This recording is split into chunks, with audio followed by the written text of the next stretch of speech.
ഇതെന്താണ് നമ്മുടെ കേരളത്തിൻ്റെ അവസ്ഥ? ഇതെങ്ങോട്ടാണ്?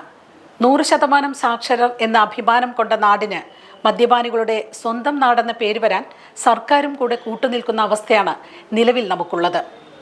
കേരളത്തിൻ്റെ സ്വന്തം ബ്രാൻഡ് മദ്യം നിലവിൽ വരുമ്പോൾ മദ്യപിച്ച് എന്തു പോക്രിത്തരവും കാണിക്കുവാനുള്ള ലൈസൻസ് കൂടെയാണോ സർക്കാർ വാഗ്ദാനം ചെയ്യുന്നത്? കഴിഞ്ഞ ദിവസം തിരുവനന്തപുരം വർക്കല DYSP ഓഫീസിന് മുന്നിൽ, അതായത് നിയമ സംവിധാനത്തിൻ്റെ മൂക്കിനു തുമ്പിൽ മദ്യപാനികളുടെ അഴിഞ്ഞാട്ടം കണ്ടാൽ ഏതൊരു മലയാളിയും തലയിൽ കൈവച്ച് ഇതെൻ്റെ കേരളമാണോ എന്ന് ഒരു തവണ ചിന്തിച്ചു പോകും. മദ്യപിച്ചാൽ എന്ത് പോക്രിത്തരമാണ് കാട്ടിക്കൂട്ടുന്നത്? ബോധമില്ലാത്ത ഒരു സമൂഹത്തെ വാർത്തെടുക്കാൻ ശപഥം ചെയ്തിറങ്ങിയ സർക്കാരിന് മുന്നിൽ ഈ നാട്ടിലെ ഓരോ വീട്ടമ്മയുടെയും ഒഴുകിയിറങ്ങുന്ന കണ്ണുനീർ തുള്ളികൾ ശാപമായി ഇറങ്ങുമെന്ന ഓർമ്മ വേണം.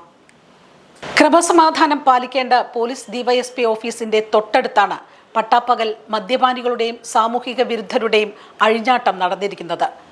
വർക്കല ടൗണിന്റെ ഹൃദയഭാഗത്ത് നടക്കുന്ന പരസ്യമായ മദ്യപാനവും അടിപിടിയും അസഭ്യവർഷവും കാരണം വ്യാപാരികളും പൊതുജനങ്ങളും പൊറുതിമുട്ടിയിരിക്കുകയാണ്. രാവിലെ 10 മണിക്ക് മദ്യശാലകൾ തുറക്കുന്നതോടെയാണ് പ്രദേശത്ത് പ്രശ്നങ്ങൾ ആരംഭിക്കുന്നത്. DYSP ഓഫീസിന് സമീപമുള്ള പൊതു ശൗചാലയത്തിന്റെ മറപറ്റിയാണ് പ്രധാനമായും മദ്യപാനം നടക്കുന്നത്. മദ്യം കഴിച്ചെത്തുന്നവർ കാൽനട യാത്രക്കാർക്ക് നേരെ അസഭ്യം പറയുന്നതും പരസ്പരം ഏറ്റുമുട്ടുന്നതും ഇവിടെ നിത്യസംഭവമായി മാറിയിരിക്കുന്നു.